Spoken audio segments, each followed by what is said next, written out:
We welcome you to this lecture presentation of No One to Change But Self, Lesson 4, dated December 2nd, 1961. Before we begin, here is a brief overview of the recited content. In this lecture, Neville Goddard clarifies that true change arises only through self-transformation, as consciousness is the sole reality shaping our external world. He explains that love or hate toward any object inevitably molds us into its likeness, illustrated by war metaphors and biblical allegories, such as Matthew 16 and John 17. Goddard interprets Bible narratives symbolically, asserting that Jesus' dialogues with his disciples reflect man's self-contemplation and the imperative to assume one's desired state. Central to his teaching is the law of assumption. By feeling the wish fulfilled in a controlled, drowsy, imaginative state, one enacts change within and thus manifests it without. He provides practical techniques, entering a relaxed state, immobilizing the body, and feeling an imagined action as real, to bridge the gap between inner desire and outer reality. Ultimately, Goddard asserts that there is no external power to blame or appeal to. One must sanctify oneself and thereby sanctify the world. Please enjoy. May I take just a minute to clarify what was said last night? A lady felt from what I said last night that I am anti-one nation.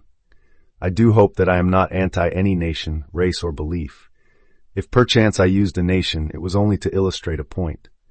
What I tried to tell you was this: we become what we contemplate. For it is the nature of love, as it is the nature of hate, to change us into the likeness of that which we contemplate. Last night I simply read a news item to show you that when we think we can destroy our image by breaking the mirror, we are only fooling ourselves. When, through war or revolution, we destroy titles which to us represent arrogance and greed, we become in time the embodiment of that which we thought we had destroyed. So today, the people who thought they destroyed the tyrants are themselves that which they thought they had destroyed. That I may not be misunderstood, let me again lay the foundation of this principle. Consciousness is the one and only reality. We are incapable of seeing other than the contents of our own consciousness. Therefore, hate betrays us in the hour of victory and condemns us to be that which we condemn. All conquest results in an exchange of characteristics, so that conquerors become like the conquered foe. We hate others for the evil which is in ourselves. Races, nations, and religious groups have lived for centuries in intimate hostility, and it is the nature of hatred, as it is the nature of love, to change us into the likeness of that which we contemplate. Nations act toward other nations as their own citizens act toward each other. When slavery exists in a state and that nation attacks another, it is with intent to enslave. When there is a fierce economic competition between citizen and citizen, then in war with another nation, the object of the war is to destroy the trade of the enemy. Wars of domination are brought about by the will of those who within a state are dominant over the fortunes of the rest. We radiate the world that surrounds us by the intensity of our imagination and feeling. But in this third-dimensional world of ours, time beats slowly. And so we do not always observe the relationship of the visible world to our inner nature. Now that is really what I meant. I thought I had said it. That I may not be misunderstood, that is my principle. You and I can contemplate an ideal and become it by falling in love with it. On the other hand, we can contemplate something we heartily dislike, and by condemning it, we will become it. But because of the slowness of time in this three-dimensional world, when we do become what we contemplated, we have forgotten that formerly we set out to worship or destroy it. Tonight's lesson is the capstone of the Bible, so do give me your attention. The most important question asked in the Bible will be found in the 16th chapter of the Gospel of St. Matthew. As you know, all of the Bible stories are your stories. Its characters live only in the mind of man. They have no reference at all to any person who lived in time and space or to any event that ever occurred upon earth.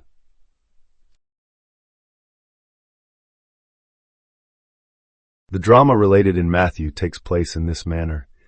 Jesus turns to his disciples and asks them, "Whom do men say that I, the Son of Man, am?" Matt 16:13, and they said, Some say that thou art John the Baptist, some Elias, and others Jeremiah, or one of the prophets. He saith unto them, But whom say ye that I am? And Simon Peter answered and said, Thou art the Christ, the Son of the living God. And Jesus answered and said unto him, Blessed art thou, Simon Bar-Jonah, for flesh and blood hath not revealed it unto thee, but my Father which is in heaven. And I say also unto thee that thou art Peter, and upon this rock I will build my church. Matt 16:14-18. Jesus turning to his disciples is man turning to his disciplined mind in self-contemplation. You ask yourself the question, whom do men say that I am? In our language, I wonder what men think of me. You answer, some say John come again, some say Elias, others say Jeremiah, and still others a prophet of old come again. It is very flattering to be told that you are, or that you resemble, the great men of the past, but enlightened reason is not enslaved by public opinion. It is only concerned with the truth, so it asks itself another question, but whom say ye that I am? In other words, who am I? If I am bold enough to assume that I am Christ Jesus, the answer will come back, thou art Christ Jesus. When I can assume it and feel it and boldly live it, I will say to myself, flesh and blood could not have told me this, but my Father which is in heaven revealed it unto me. Then I make this concept of self the rock on which I establish my church, my world. If ye believe not that I am he, ye shall die in your sins. John 8:24. Because consciousness is the only reality, I must assume that I am already that which I desire to be. If I do not believe that I am already what I want to be, then I remain as I am and die in this limitation. Man is always looking for some prop on which to lean. He is always looking for some excuse to justify failure. This revelation gives man no excuse for failure. His concept of himself is the cause of all the circumstances of his life. All changes must first come from within himself, and if he does not change on the outside, it is because he has not changed within. But man does not like to feel that he is solely responsible for the conditions of his life. From that time many of his disciples went back and walked no more with him. Then said Jesus unto the 12, Will ye also go away? Then Simon Peter answered him, Lord, to whom shall we go? Thou hast the words of eternal life. John 6:66-68. I may not like what I have just heard, that I must turn to my own consciousness as to the only reality, the only foundation on which all phenomena can be explained. It was easier living when I could blame another. It was much easier living when I could blame society for my ills, or point a finger across the sea and blame another nation. It was easier living when I could blame the weather for the way I feel. But to tell me that I am the cause of all that happens to me, that I am forever molding my world in harmony with my inner nature, that is more than man is willing to accept. If this is true, to whom would I go? If these are the words of eternal life, I must return to them, even though they seem so difficult to digest. When man fully understands this, he knows that public opinion does not matter, for men only tell him who he is. The behavior of men constantly tell me who I have conceived myself to be. If I accept this challenge and begin to live by it, I finally reach the point that is called the Great Prayer of the Bible. It is related in the 17th chapter of the Gospel of St. John. I have finished the work which thou gavest me to do. John 17:4. And now, O Father, glorify thou me with thine own self, with the glory which I had with thee before the world was. John 17:5. While I was with them in the world, I kept them in thy name. Those that thou gavest me I have kept, and none of them is lost, but the son of perdition. John 17:12. It is impossible for anything to be lost. In this divine economy, nothing can be lost. It cannot even pass away. The little flower which has bloomed once blooms forever. It is invisible to you here with your limited focus, but it blooms forever in the larger dimension of your being, and tomorrow you will encounter it. All that thou gavest me I have kept in thy name, and none have I lost save the son of perdition. The son of perdition means simply the belief in loss. Son is a concept, an idea. Perdido is loss. I have only truly lost the concept of loss, for nothing can be lost. I can descend from the sphere where the thing itself now lives, and as I descend in consciousness to a lower level within myself, it passes from my world. I say, I have lost my health. I have lost my wealth. I have lost my standing in the community. I have lost faith. I have lost 1,000 things.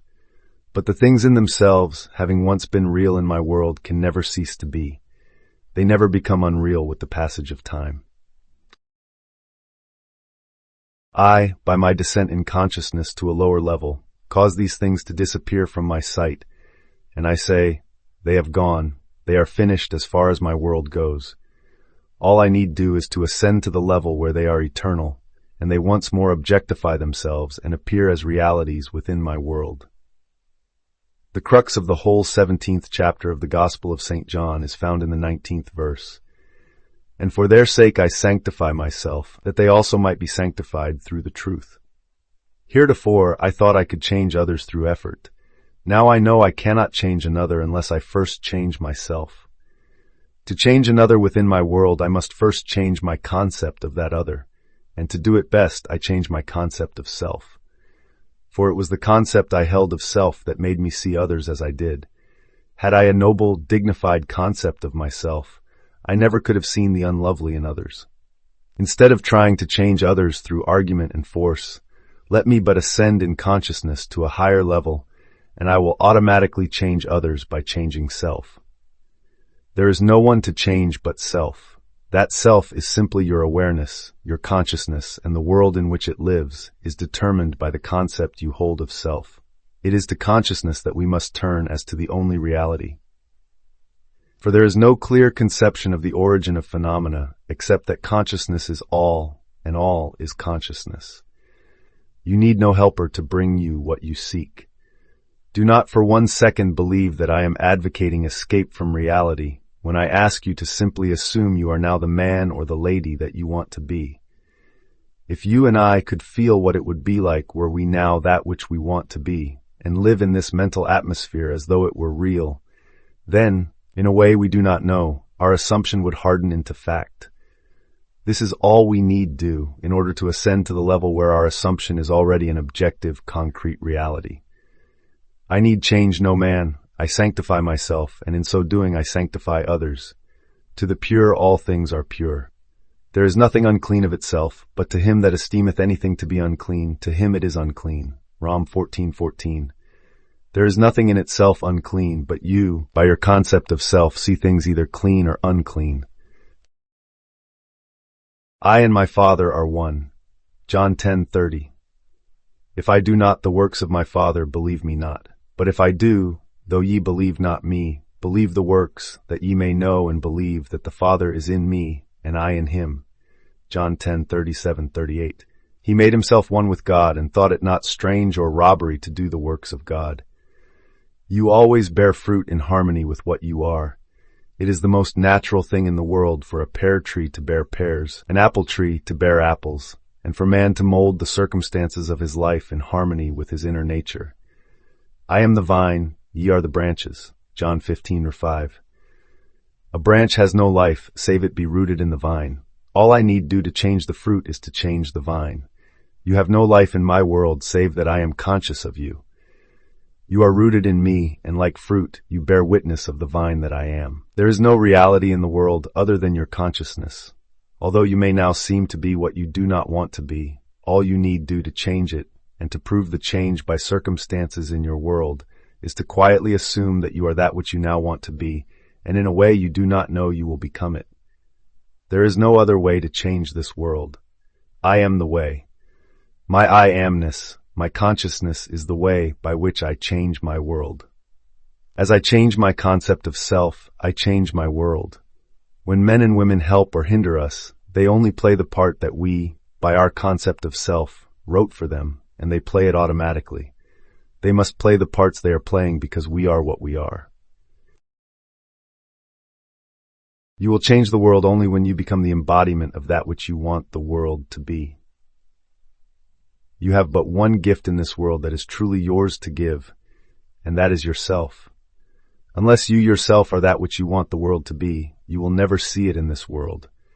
Except ye believe not that I am he, ye shall die in your sins. John 8:24. Do you know that no two in this room live in the same world? We are going home to different worlds tonight. We close our doors on entirely different worlds. We rise tomorrow and go to work, where we meet each other and meet others, but we live in different mental worlds, different physical worlds. I can only give what I am. I have no other gift to give. If I want the world to be perfect, and who does not, I have failed only because I did not know that I could never see it perfect until I myself become perfect. If I am not perfect, I cannot see perfection. But the day that I become it, I beautify my world because I see it through my own eyes. Unto the pure, all things are pure. Titus 1:15. No two here can tell me that you have heard the same message any one night. The one thing that you must do is hear what I say through that which you are. It must be filtered through your prejudices, your superstitions, and your concept of self. Whatever you are, it must come through that, and be colored by what you are. If you are disturbed and you would like me to be something other than what I appear to be, then you must be that which you want me to be. We must become the thing that we want others to be, or we will never see them be it. Your consciousness, my consciousness, is the only true foundation in the world. This is that which is called Peter in the Bible, not a man, this faithfulness that cannot turn to anyone, that cannot be flattered when you are told by men you are John, come again. That is very flattering to be told you are John the Baptist, come again, or the great prophet Elias, or Jeremiah. Then I deafen my ears to this very flattering little bit of news men would give me, and I ask myself, but honestly, who am I? If I can deny the limitations of my birth, my environment, and the belief that I am but an extension of my family tree, and feel within myself that I am Christ, and sustain this assumption until it takes a central place and forms the habitual center of my energy, I will do the works attributed to Jesus. Without thought or effort, I will mold a world in harmony with that perfection which I have assumed and feel springing within me. When I open the eyes of the blind, unstop the ears of the deaf, give joy for mourning and beauty for ashes, then and only then have I truly established this vine deep within. That is what I would automatically do were I truly conscious of being Christ. It is said of this presence, he proved that he was Christ by his works. Our ordinary alterations of consciousness, as we pass from one state to another, are not transformations, because each of them is so rapidly succeeded by another in the reverse direction. But whenever our assumption grows so stable as to definitely expel its rivals, then that central habitual concept defines our character and is a true transformation. Jesus, or enlightened reason, saw nothing unclean in the woman taken in adultery. He said to her, "Hath no man condemned thee?" John 8:10. She said, "No man, Lord." And Jesus said unto her, "Neither do I condemn thee. Go and sin no more." John 8:11. No matter what is brought before the presence of beauty, it sees only beauty. Jesus was so completely identified with the lovely that he was incapable of seeing the unlovely. When you and I really become conscious of being Christ, we too will straighten the arms of the withered and resurrect the dead hopes of men. We will do all the things that we could not do when we felt ourselves limited by our family tree. It is a bold step and should not be taken lightly, because to do it is to die. John, the man of 3 dimensions, is beheaded, or loses his 3-dimensional focus that Jesus, the 4th-dimensional self, may live. Any enlargement of our concept of self involves a somewhat painful parting with strongly rooted hereditary conceptions.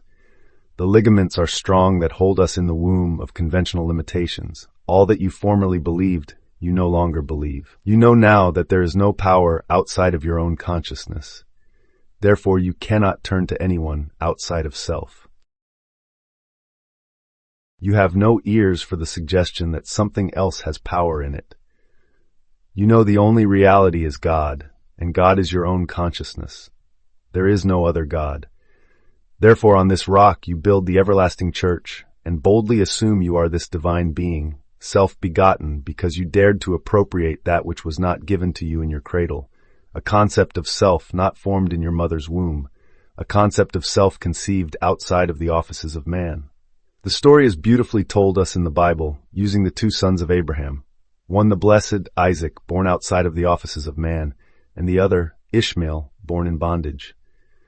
Sarah was much too old to beget a child, so her husband Abraham went in unto the bondservant Hagar, the pilgrim, and she conceived of the old man and bore him a son called Ishmael. Ishmael's hand was against every man, and every man's hand against him. Every child born of woman is born into bondage, born into all that his environment represents, regardless of whether it be the throne of England, the White House, or any great place in the world. Every child born of woman is personified as this Ishmael, the child of Hagar. But asleep in every child is the blessed Isaac, who is born outside of the offices of man, and is born through faith alone. This second child has no earthly father. He is self-begotten. What is the second birth? I find myself man. I cannot go back into my mother's womb, and yet I must be born a second time. Except a man be born again, he cannot enter the kingdom of God. John 3:3. I quietly appropriate that which no man can give me, no woman can give me. I dare to assume that I am God. This must be of faith. This must be of promise. Then I become the blessed. I become Isaac. As I begin to do the things that only this presence could do, I know that I am born out of the limitations of Ishmael, and I have become heir to the kingdom. Ishmael could not inherit anything, although his father was Abraham or God. Ishmael did not have both parents of the godly. His mother was Hagar the bondwoman, and so he could not partake of his father's estate. You are Abraham and Sarah, and contained within your own consciousness there is one waiting for recognition.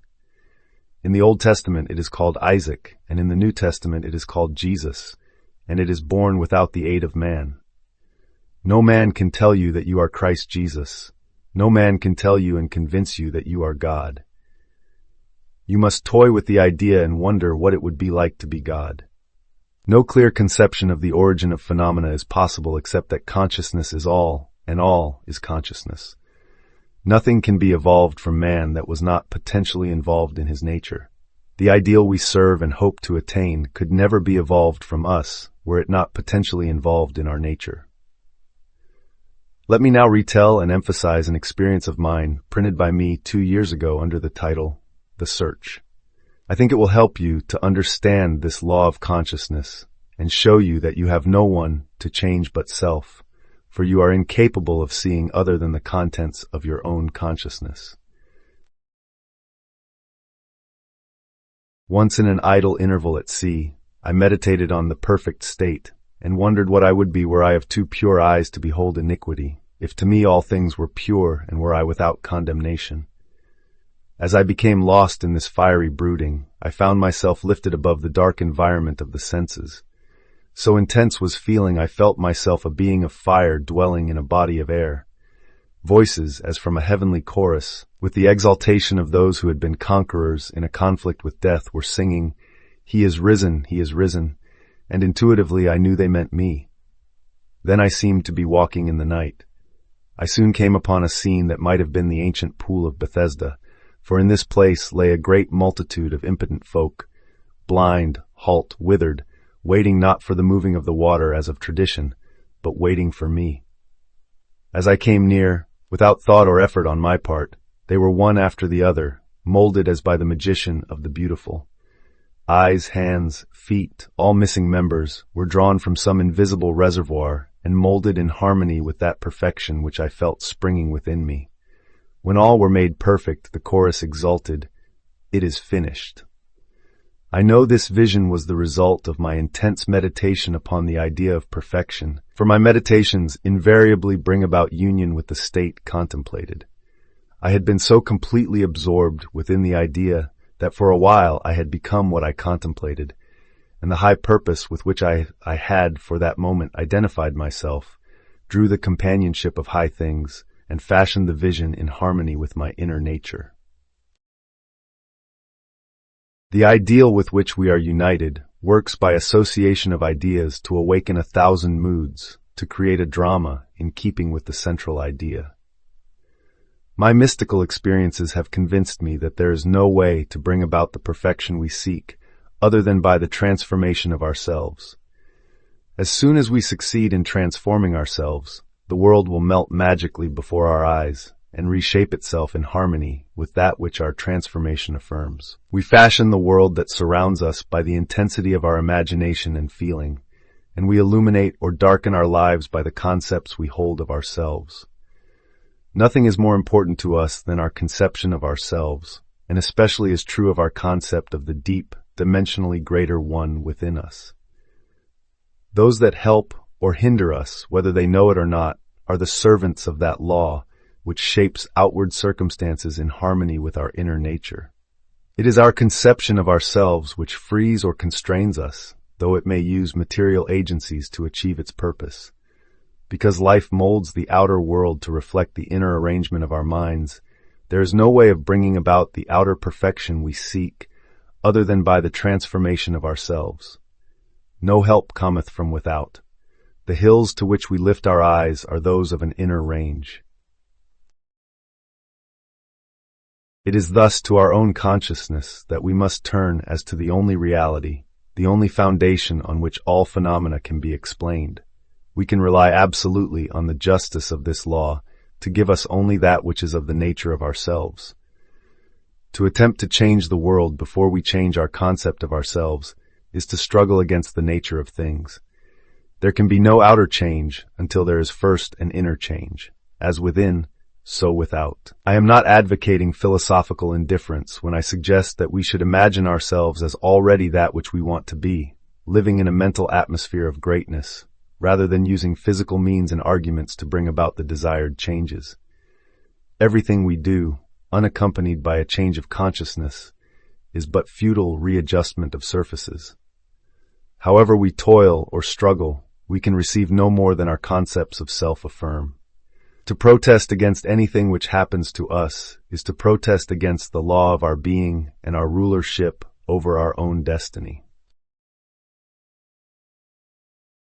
The circumstances of my life are too closely related to my conception of myself not to have been formed by my own spirit from some dimensionally larger storehouse of my being.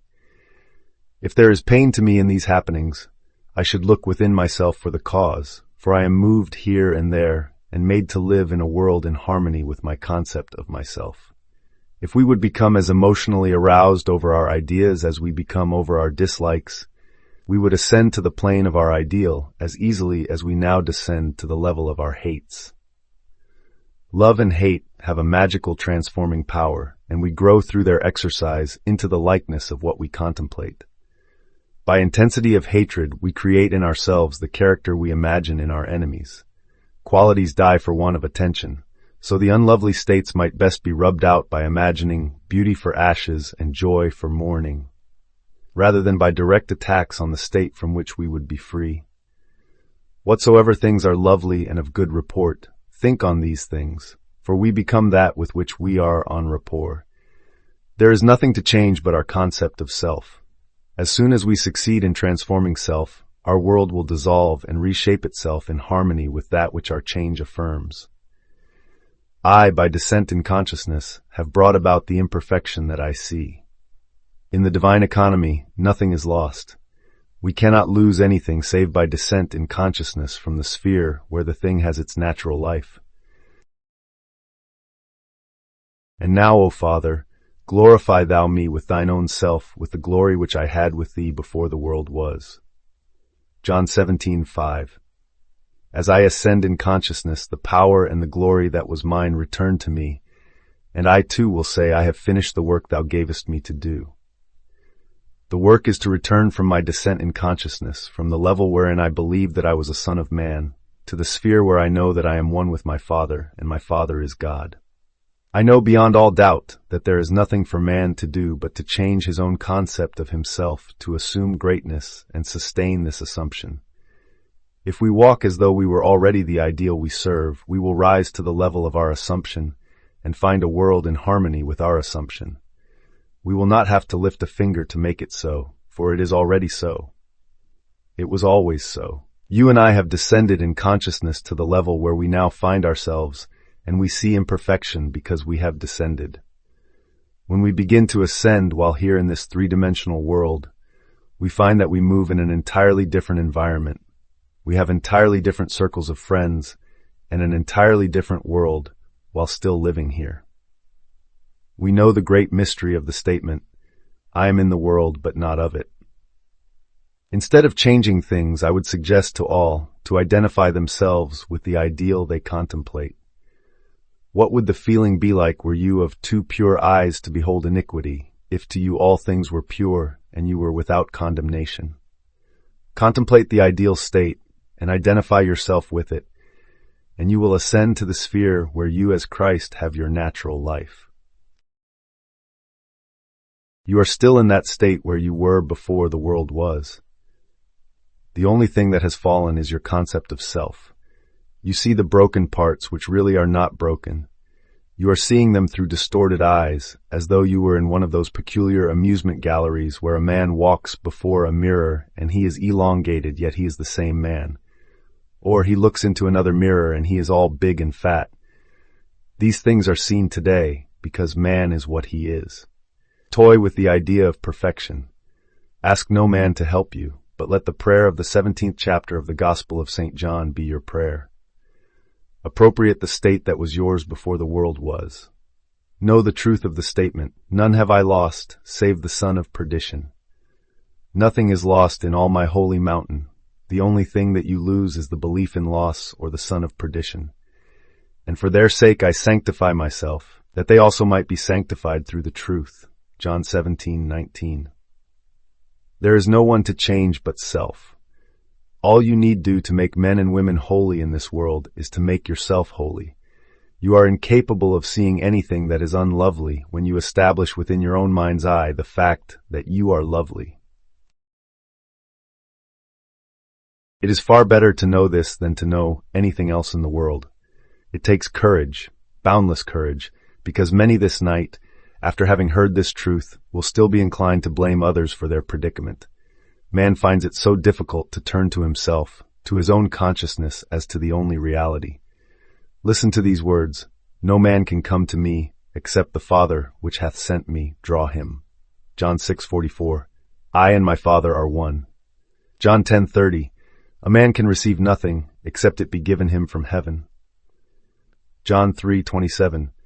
Therefore doth my Father love me, because I lay down my life that I might take it again. No man taketh it from me, but I lay it down of myself. John 10:17-18. You did not choose me, I have chosen you.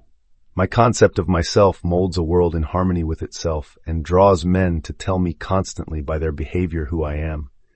The most important thing in this world to you is your concept of self.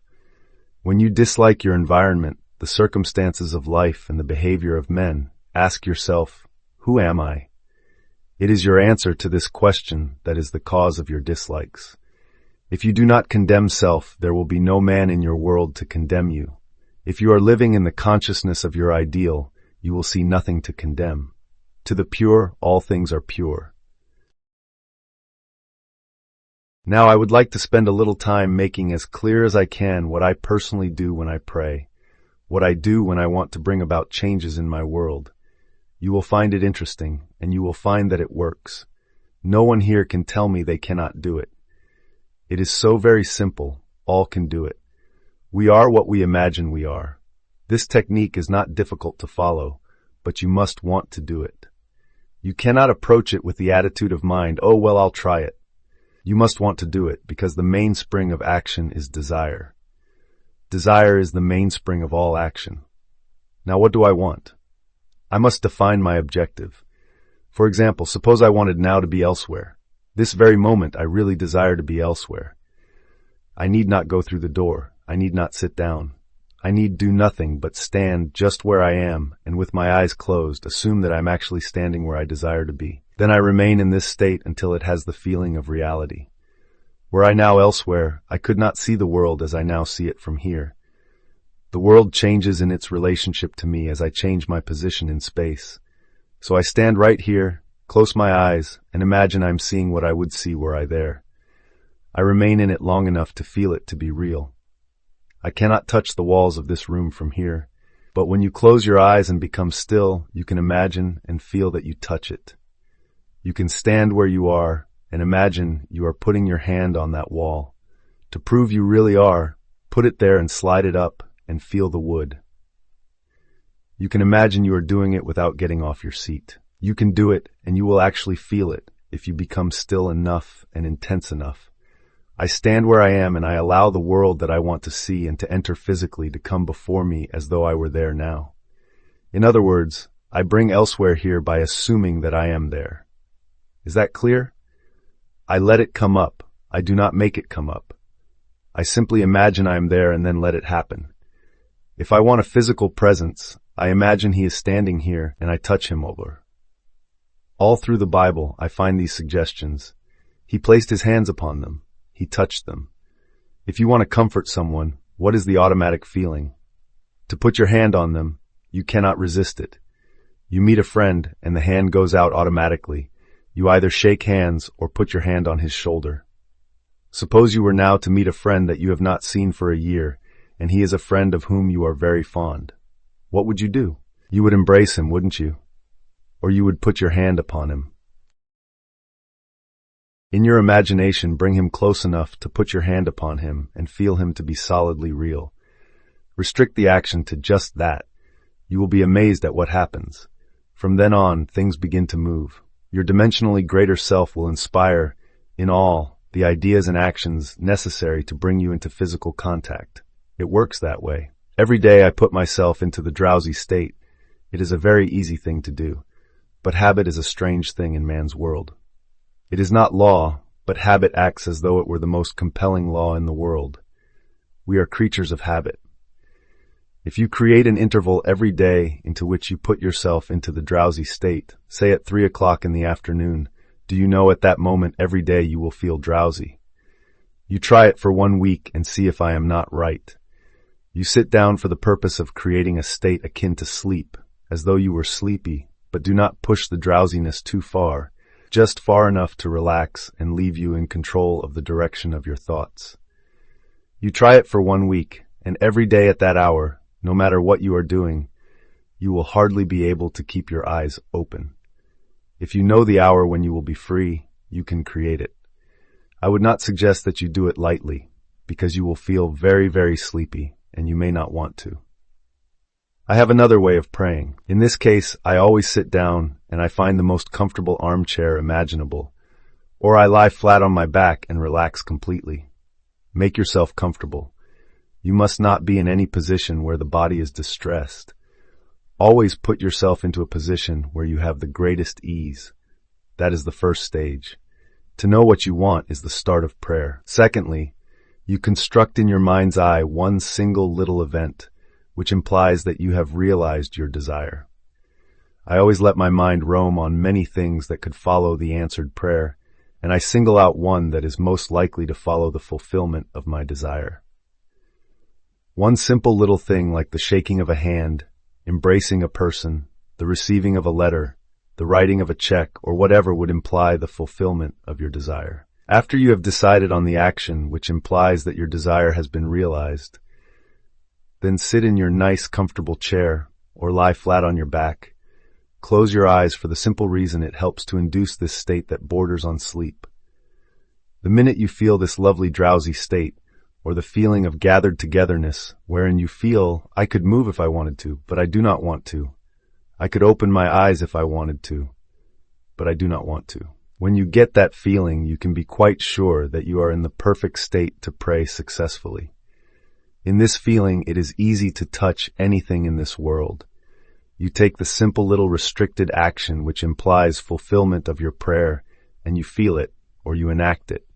Whatever it is, you enter into the action as though you were an actor in the part. You do not sit back and visualize yourself doing it. You do it. With the body immobilized, you imagine that the greater you inside the physical body is coming out of it, and that you are actually performing the proposed action. If you're going to walk, you imagine that you are walking. Do not see yourself walk, feel that you are walking. If you're going to climb stairs, feel that you are climbing the stairs. Do not visualize yourself doing it, feel yourself doing it. If you're going to shake a man's hand, do not visualize yourself shaking his hand. Imagine your friend is standing before you and shake his hand. But leave your physical hands immobilized and imagine that your greater hand, which is your imaginary hand, is actually shaking his hand. All you need do is to imagine that you are doing it. You are stretched out in time. And what you are doing, which seems to be a controlled daydream, is an actual act in the greater dimension of your being. You are actually encountering an event fourth dimensionally before you encounter it here in the 3 dimensions of space, and you do not have to raise a finger to bring that state to pass. My third way of praying is simply to feel thankful. If I want something, either for myself or another, I immobilize the physical body, then I produce the state akin to sleep, and in that state just feel happy, feel thankful, which thankfulness implies realization of what I want. I assume the feeling of the wish fulfilled, and with my mind dominated by this single sensation, I go to sleep. I need do nothing to make it so, because it is so. My feeling of the wish fulfilled implies it is done. All these techniques you can use and change them to fit your temperament, but I must emphasize the necessity of inducing the drowsy state where you can become attentive without effort. A single sensation dominates the mind if you pray successfully. What would I feel like now were I what I want to be? When I know what the feeling would be like, I then close my eyes and lose myself in that single sensation, and my dimensionally greater self then builds a bridge of incident to lead me from this present moment to the fulfillment of my mood. That is all you need do. But people have a habit of slighting the importance of simple things. We are creatures of habit, and we are slowly learning to relinquish our previous concepts, but the things we formerly lived by still in some way influence our behavior. Here is a story from the Bible that illustrates my point. It is recorded that Jesus told his disciples to go to the crossroads, and there they would find a colt, a young colt, not yet ridden by a man. To bring the colt to him, and if any man ask, "Why do you take this colt?" say, "The Lord has need of it." They went to the crossroads and found the colt, and did exactly as they were told. They brought the unbridled ass to Jesus, and he rode it triumphantly into Jerusalem. The story has nothing to do with a man riding on a little colt. You are Jesus of the story. The colt is the mood you are going to assume. That is the living animal not yet ridden by you. What would the feeling be like were you to realize your desire? A new feeling, like a young colt, is a very difficult thing to ride unless you ride him with a disciplined mind. If I do not remain faithful to the mood, the young colt throws me off. Every time you become conscious that you are not faithful to this mood, you have been thrown from the colt. Discipline your mind that you may remain faithful to a high mood and ride it triumphantly into Jerusalem, which is fulfillment, or the city of peace. This story precedes the feast of the Passover. If we would pass from our present state into that of our ideal, we must assume that we are already that which we desire to be and remain faithful to our assumption, for we must keep a high mood if we would walk with the highest. A fixed attitude of mind, a feeling that it is done, will make it so. If I walk as though it were, but every once in a while I look to see if it really is, then I fall off my mood or colt. If I would suspend judgment like Peter, I could walk on the water. Peter starts walking on the water, and then he begins to look unto his own understanding, and he begins to go down. The voice said, "Look up, Peter." Peter looks up, and he rises again and continues walking on the water. Instead of looking down to see if this thing is really going to harden into fact, you simply know that it is already so. Sustain that mood, and you will ride the unbridled colt into the city of Jerusalem. All of us must learn to ride the animal straight into Jerusalem, unassisted by a man. You do not need another to help you. The strange thing is that as we keep the high mood and do not fall, others cushion the blows. They spread the palm leaves before me to cushion my journey. I do not have to be concerned. The shocks will be softened as I move into the fulfillment of my desire. My high mood awakens in others the ideas and actions which tend towards the embodiment of my mood. If you walk faithful to a high mood, there will be no opposition and no competition. The test of a teacher or a teaching is to be found in the faithfulness of the taught. I am leaving here on Sunday night. Do remain faithful to this instruction. If you look for causes outside the consciousness of man, then I have not convinced you of the reality of consciousness. If you look for excuses for failure, you will always find them, for you find what you seek. If you seek an excuse for failure, You will find it in the stars, in the numbers, in the teacup, or most any place. The excuse will not be there, but you will find it to justify your failure. Successful business and professional men and women know that this law works. You will not find it in gossip groups, but you will find it in courageous hearts. Man's eternal journey is for one purpose, to reveal the Father. He comes to make visible his Father, and his Father is made visible in all the lovely things of this world. All the things that are lovely, that are of good report, ride these things, and have no time for the unlovely in this world, regardless of what it is. Remain faithful to the knowledge that your consciousness, your I amness, your awareness of being aware of the only reality. It is the rock on which all phenomena can be explained. There is no explanation outside of that. I know of no clear conception of the origin of phenomena, save that consciousness is all and all is consciousness. That which you seek is already housed within you. Were it not now within you, eternity could not evolve it. No time stretch would be long enough to evolve what is not potentially involved in you. You simply let it into being by assuming that it is already visible in your world and remaining faithful to your assumption. It will harden into fact. Your Father has unnumbered ways of revealing your assumption. Fix this in your mind and always remember, an assumption, though false, if sustained, will harden into fact. You and your Father are one, and your Father is everything that was, is, and will be. Therefore, that which you seek you already are. It can never be so far off as even to be near, for nearness implies separation. The great Pascal said, "You never would have sought me had you not already found me. What you now desire you already have, and you seek it only because you have already found it. You found it in the form of desire. It is just as real in the form of desire as it is going to be to your bodily organs. You are already that which you seek, and you have no one to change but self in order to express it.